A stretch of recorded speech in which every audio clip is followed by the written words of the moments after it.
The Road Not Taken by Robert Frost.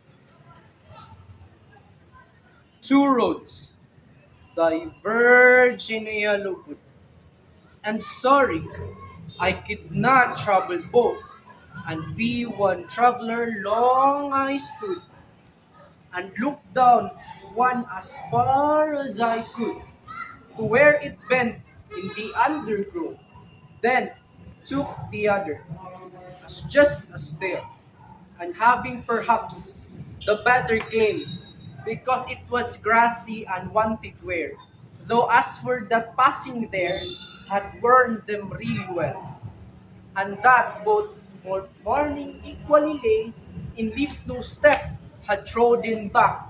Oh, I keep the first for another day, yet knowing way how leads to way, I doubted if I should ever come back. I shall be telling this with a sigh. Some were ages and ages hence, two roads diverge in a yellow, and and I took the one less traveled by, and that has made all the difference.